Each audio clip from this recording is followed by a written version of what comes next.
All right, so we've got about 5 minutes until I need to stop. Let me show you just a couple more little things while we're here. We haven't got, what I really encourage people to do is just experiment with the effects menu. If you go to the URL on the handout, you can download all the starting sound effects that I used for this. And again, you can go to the Audacity manual and just look at the stuff on here. And so a quick cool thing you can do is let's take, say, let's take this chunk and let's reverse it. All right, not much different. Then we can pull up a tool like Gverb. Gverb is a reverb tool. Now, I will say, most of the time, Audacity is not where you want to do your reverb. Because remember, the reverb is part of the environment, right?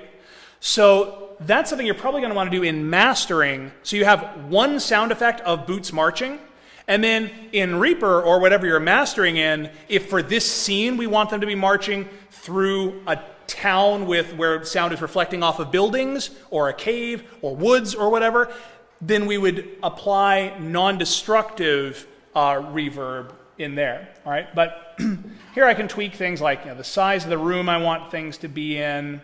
The dry signal is how much of the unprocessed sound goes through. So if I leave the dry signal down, this is basically just what we're adding to the sound. Okay? So now I'll pull up the dry and hear them combined.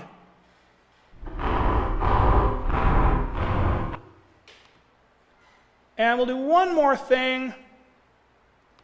We'll add a wah-wah. Wah-wah is going to make it pan really weirdly, all right? And the frequency is how frequently it's going to do that panning. Science fiction warp drive. You do all kinds of cool stuff. I was kind of proud of myself. I came up with this sort of standard recipe I used, and I mentioned it to a friend of mine. He told me that a guy he knows who does sound for Pixar swears by the exact same thing. Take any sound, reverse it, boost the bass, and reverse it, slow it down, and add reverb, and you have a cool science fiction effect. You won't know which one you'll have, but it will be a cool science fiction effect of some kind. So, okay, that is pretty much it. So does anybody have any questions? Okay, all right.